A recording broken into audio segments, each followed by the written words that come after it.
that marriage is a union between two people, which is male and female. You know, they come together to agree to make a commitment to walk a life together. And this life is a life of purpose. It's a life for the kingdom. So the Bible shows us that marriage is a typification, literally, of Christ and the church. Yes, so I would say that is what marriage is as per the Bible. But before or back then, traditionally, marriage was more for survival.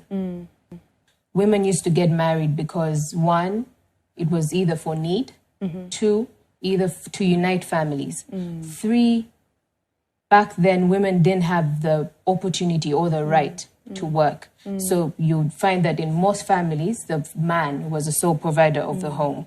But as times and ages have passed to now who the woman, the modern woman is, they now have the right, the equal right, and opportunity to do anything that they would want to do, to achieve any dream or goal that they would want to have, without, in most cases, without being stereotyped.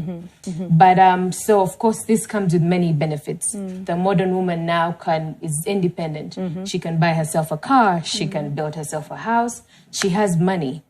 And we now see that some of them have developed a feeling of not wanting to be married, of not seeing the importance or the benefit of marriage. But as believers, I would think that there are certain things that you as an individual, both a man and a woman, you cannot fulfill without marriage.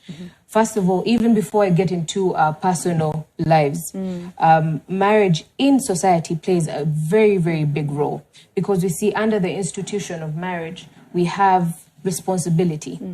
We have ways of accountability. You can account, you know, we have supervision. So you see that the institution of marriage actually plays a big role in society. But also we have core needs as human beings that cannot be fulfilled by you being your own person. We have three things here. We have companionship, I would say. There's purpose. There's also assignment. Wow. So under companionship, we see in Genesis 2:18, the Bible says that it is not good for man to be alone. As human beings, every human being, there are certain needs and there are certain desires that are in us that have to be fulfilled a certain way. This is love, respect, attention, support, affection, that honor, that I would want to feel loved by my husband a certain way. I would want to feel safe with my husband a certain way. Yes, I would want to feel secure with my husband a certain way. So we see that without your partner, you are not going to fully experience these things. Number two is purpose. The Bible tells us in Matthew 19, verses 5 to 6, it talks about how a man shall leave his father's home and he shall cleave to his wife. And then they shall be, the two shall become one flesh, and then they shall be joined together. Now, another word for joined there is yoking.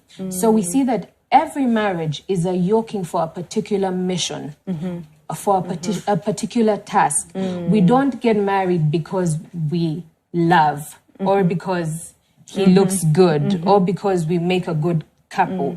That's all that is secondary. Yes, a good combination. We get married because for purpose, for the kingdom's sake.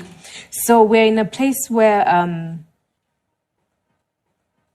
people are joined together, but they don't know why they're getting married. They don't have a purpose. They don't have a task as to why they're getting married. Three is assignment. There are certain parts and responsibilities, certain assignments that only a man can fulfill in my life. And there are certain parts and assignments that only I, a woman, can fulfill in a man's life. So it's important for us to look at such points and see what the value and the importance of marriage is. But also we can look at it in the way of procreation. We want children. But you're not, just because you don't want to get married, I mean, you know, you're going to go marry off your pet. and get, you know. As today they do. Yes, as today they do. And you want to have children under that. No, we have to do this in the divine order.